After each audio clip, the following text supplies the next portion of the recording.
may know, my channel mainly focuses on China, and over the past couple of years, I've featured my fair share of the towering buildings and vast cityscapes that people in the West most closely associate with China.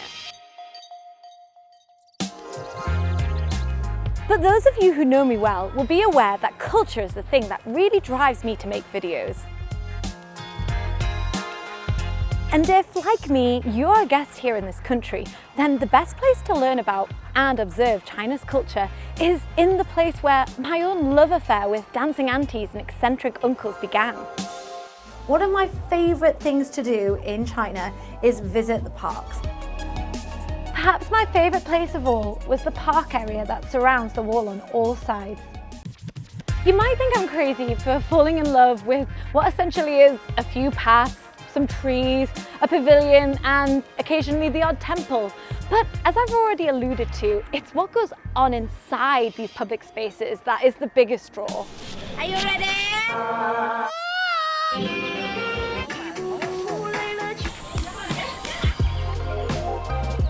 Every city that I've been to in China has lots of fresh green spaces, which offer a welcome relief to their urban surroundings.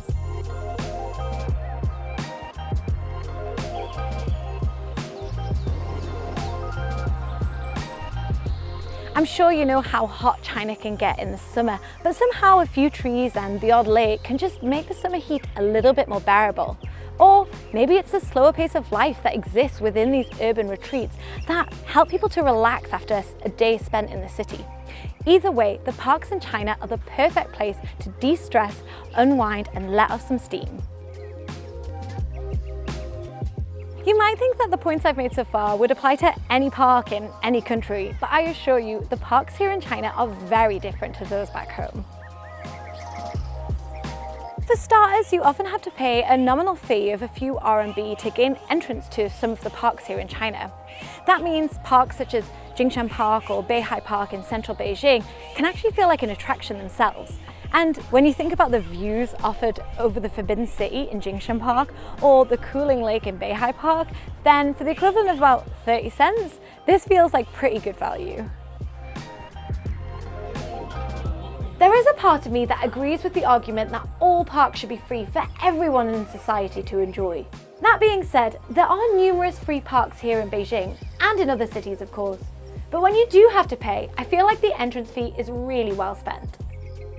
The parks here are kept in pristine condition, with armies of workers sweeping up the leaves during autumn, snow during winter, and blossom during spring, and ensuring that every lawn, tree, and hedge is perfectly manicured. Which brings me on to my next difference, the makeup of the parks themselves. Whilst parks in Europe tend to focus on bringing a more woodlandy vibe to the city centre, with rolling trees and big grassy plains, the parks in China feel more like miniature models that have been brought to life. Public parks have been springing up all over China since the late 1800s, often borrowing concepts from Chinese walled gardens which have been enjoyed by China's elite for thousands of years, such as feng shui and an emphasis on the harmony between man and nature. And this harmony is easy to see nowadays, with China's parks being filled with ornate hideaways, carefully landscaped rock formations, and also wide open practical spaces perfect for socialising and keeping fit.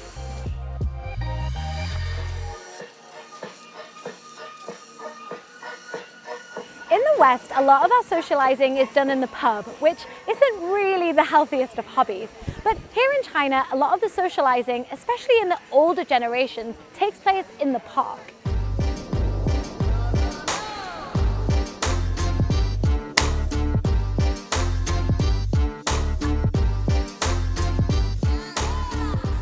There is a common stereotype in the UK of a pub man, an often overweight and usually middle-aged or older man who sits in the pub all day.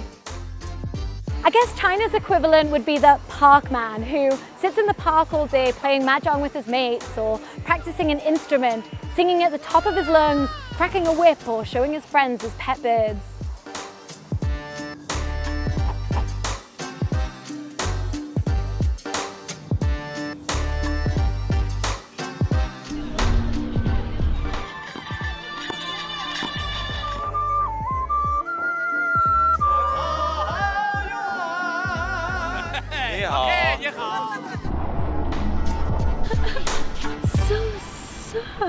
And for every park man, there is definitely a park woman. The activities that they like to do is square dancing with their friends, belting out karaoke tunes, and trying to find a potential suitor for their child at one of the infamous marriage markets. 说你好，说你好。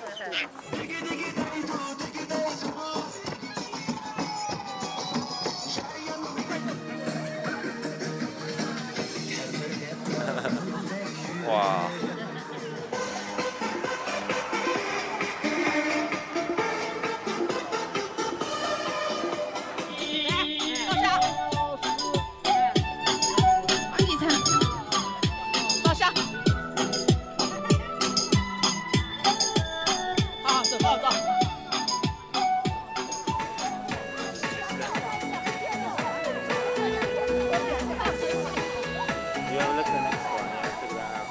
Some of these activities might seem a little eccentric, but anything goes here, and the parks here in China are a judgment-free zone. The seniors here seem a lot healthier, happier and fitter, and I think we could learn a lot from their lack of inhibitions and their willingness to keep fit in their senior years.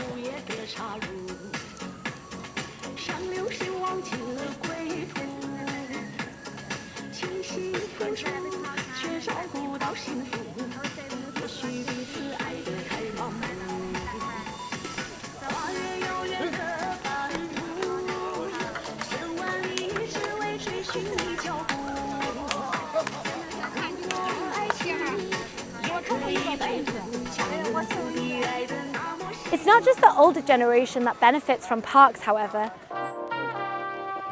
Many parks have running tracks and outdoor gyms for young professionals to keep fit in after work, and boating lakes to relax on at weekends. And families are well served too, with many of the bigger parks containing separate amusement parks within their boundaries to keep kids busy. This is particularly important as the vast majority of people in China live in high-rise apartments without gardens, and parks offer kids a safe space to play away from the busy roads of the city centres.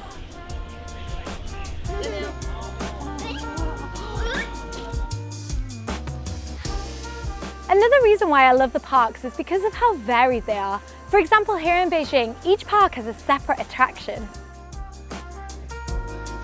Some are great for activities and people watching, while others are great for enjoying nature.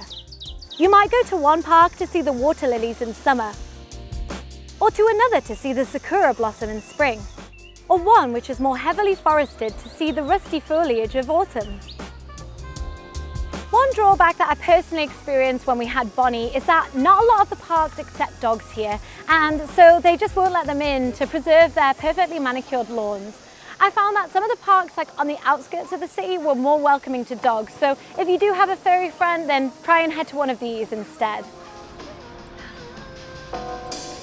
Despite this fact, I would say that the parks here are generally pretty inclusive, which was apparent to me from the very first time that I stepped into a park here in China. I remember visiting this park, the Temple of Earth Park, the day after I arrived in Beijing. I was instantly treated to a delight for all the senses.